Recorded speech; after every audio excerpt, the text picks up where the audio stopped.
اور آپ دیکھیں کہ انہیں یقین نہیں آتا یہ کیا ہو گیا. وہ تو آخری رات تک 15-16 تک دعوے دار تھے کہ 20 میں سے 16-17 سیٹیں وہ لے رہے ہیں, اور وہ اس کے بعد سک گیا. تو یہ تو ان کے وہم و گمان میں نہیں تھا کہ عوام ان کے ساتھ کیا کرنے والی ہے. اور پھر جو ان کی کارکردگی ہے 4 مہینوں کی, وہ بھی لوگوں کے سامنے شیشہ ہے. آج سابق secretary election commission Qamar Dilshad صاحب بول رہے تھے اور انہوں نے کہا کہ چونکہ عمران خان صاحب نے یہ سرٹیفائی کیا تھا کہ ہماری فنڈنگ میں کچھ پروہیبٹڈ چیزیں نہیں ہیں, اب چونکہ یہ ثابت ہو رہا ہے تو پھر ان پہ وہ صادق اور امین والی شک یعنی 63-62 اپلائی ہوگی. ایسا ہو سکتا ہے کیا؟ دیکھیے, میں لیگل مائنڈ نہیں ہوں اور میں اس کا لیگل جواب تو کوئی لائر ہی دے سکتا ہے جو اس کیس کو پرسو کرتا رہا ہے, لیکن میں قمر دلشاد صاحب کے نقطہ نظر سے اتفاق نہیں کرتا. آپ ایک سینئر پولیٹیشین ہیں, وائس چیئرمین ہیں پی ٹی آئی کے. شیخ رشید احمد کل سے انہوں نے دھوم مچائی ہوئی ہے کہ جلد الیکشن کے معاملات طے پا چکے ہیں, کیا ایسا ہی ہے؟ دیکھیے, شیر صاحب بیانات دیتے ہیں اور ہم ان کے بیانات کو پڑھتے بھی ہیں, سنتے بھی ہیں. میں اس کے بارے میں کوئی پیشن گوئی نہیں کر سکتا. ہاں, اس پہ کوئی شک نہیں کہ جلد الیکشن قوم کی ضرورت ہے. اگر ہم نے پاکستان کو اس کو کی صورتحال سے باہر نکالنا ہے تو اس کا واحد راستہ عمران خان بھی کہہ چکے ہیں, پی ٹی آئی بھی کہہ چکی ہے, میں بھی گزارش کر چکا ہوں, شفاف فوری انتخابات ہے ایک ایسے الیکشن کمیشن کے تحت جو غیر جانبدار ہو. آپ نے میرے ہی ایک شو میں فرمایا تھا کہ شہباز شریف صاحب تیار ہو گئے تھے, تقریر بھی لکھی جا چکی تھی اسمبلیاں توڑنے اور نیا الیکشن کرانے کی, پھر حکومتی اتحاد ڈٹ گیا. اب اگر آپ سمجھتے ہیں کہ فوری انتخابات کی ضرورت ہے تو کیسے انفورس کریں گے؟ اب تو پنجاب بھی آپ کے ہاتھ میں آ گیا.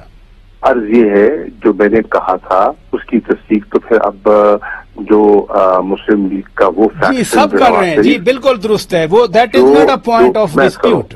میں کروں نا سر, وہ جو نواز شریف صاحب سے منسلک فیکشن ہے وہ بھی اس بات کی نشاندہی کر رہا ہے. نواز شریف صاحب نے جو پی ڈی ایم کی لیڈرشپ کی کانفرنس تھی اس پہ بھی کہا کہ میں تو آپ منع کرتا رہا کہ آپ کے راستہ اختیار نہ کریں, میں تو آپ کو پہلے دن کہتا رہا حکومت میں شامل نہ ہوں, میں تو آپ کو کہتا رہا نئے انتخابات کی طرف جائیں. لیکن وہ نون کا حصہ جو اس وقت حکومت میں ہے, قلمدان سنبھالتے ہوئے ہے, ان کی سوچ مختلف تھی. تو اس وقت مسلم لیگ نون کے اندر 2 سوچیں کار فرما ہیں. اب دیکھتے ہیں کہ اصل شہباز شریف کا دھڑا کامیاب ہوتا ہے یا نواز شریف صاحب کا دھڑا کامیاب ہوتا ہے. کچھ فیلنگز ایسی بھی ہیں, کچھ امپریشن ایسا بھی ہے, اور حامد میر صاحب کل ادھر ہی میرے پروگرام میں کہہ گئے کہ حکومت اور اپوزیشن کے درمیان یعنی پی ٹی آئی اور حکومتی اتحاد کے درمیان کوئی انفارمل سی بات چیت چل رہی ہے. چونکہ جب بات چیت ہو تو آپ لیڈ کرتے ہیں یا آپ اس کو گائیڈ کرتے ہیں بات چیت کو, ایسا ہے غیر رسمی رابطے ہیں اپوزیشن اور حکومت کے؟ دیکھیے, میں یہ کہہ سکتا ہوں کہ ہمارے پارٹی کے سربراہ چیئرمین عمران خان ہیں اور ان کی تو اس معاملے پہ کسی سے بات میرے علم میں نہیں ہے. پارٹی کا وائس چیئرمین میں ہوں, میری کسی سے بات نہیں ہے. سیکرٹری جنرل اسد عمر صاحب ہیں, ان کی بھی کسی سے بات نہیں ہو رہی. اب کس ہو رہی ہے میرے علم میں نہیں. آپ ماشاءاللہ 2 بار فارن پالیسی کے انچارج رہے ہیں, وزیر خارجہ رہے ہیں اور اسٹیبلش کیا اپنے آپ کو آپ نے. Army chief general Qamar Javed Bajwa صاحب نے U S deputy secretary of state سے بات کی, ملک کی بہبود کے لیے, عوام کی فلاح کے لیے سب اپنا کردار ادا کرتے ہیں. آرمی چیف صاحب بھی آپ کے دور میں بھی رابطے کرتے رہے, دورے کرتے رہے, لیکن کل عمران خان صاحب نے اعتراض اٹھا دیا. دیکھیے, انہوں نے کہا اور میں اس کی وضاحت کر دوں کہ بنیادی ذمہ داری اکنامک مینجمنٹ کی حکومت وقت کی ہے, فائنانس منسٹر کی ہے. فورن رابطے سیکرٹری آف اسٹیٹ ہوں, سیکرٹری آف اسٹیٹ ہوں, نارملی یہ وزیر خارجہ کو کرنے چاہیے. بلاول بیٹھے ہیں, اگر کوئی بات تھی حکومت کا نقطہ نظر پہنچانا تھا تو بلاول اویلیبل ہیں, پرائم منسٹر ہیں, فائنانس منسٹر ہیں. اب یہ اور بات ہے کہ اگر ان کی ساکھ ایسی ہے یا ان پر جو انٹرنیشنل ڈونرز ہیں اور ان پر وہ ان کی کریڈیبلٹی کا گیپ ہے اور وہ ان پر اعتماد نہیں کرتے تو اور بات ہے. اگر جنرل باجوہ نے انٹروین کیا ہے تو بیسکلی انہیں یقیناً فکر ہے کہ ملک کی اکانومی ٹینک کر رہی ہے. وہ دیکھتے ہیں, وہ پڑھتے ہیں, وہ لوگوں سے ملتے ہیں, بزنس کمیونٹی سے ان کے رابطے ہیں, اور بزنس کمیونٹی اس وقت پینک میں ہے. ایل سی نہیں کھل رہے, لوگ امپورٹس نہیں کر رہے, ایکسپورٹس متاثر ہو رہی ہیں. آپ اسٹاک ایکسچینج کو دیکھیں, مندہ ہے. اس وقت انویسٹمنٹس رک چکی ہیں. ٹوٹل انسرٹنٹی ہے, انپریڈکٹیبلٹی ہے. ان حالات میں کوئی بھی ذی شعور اور ذمہ دار پاکستانی ہے وہ فکر مند ہوگا. بہت شکریہ. Senior vice chairman P T I Makhdoom Shah Mahmood Qureshi sahib ناظرین ہمارے ساتھ بات کر رہے تھے, اپنا پرسپیکٹو دے رہے تھے. پی ٹی آئی کا نقطہ نظر ہم نے آپ کے سامنے رکھا. اپنے میزبان شوکت پراچا کو اجازت دیجیے. خدا حافظ.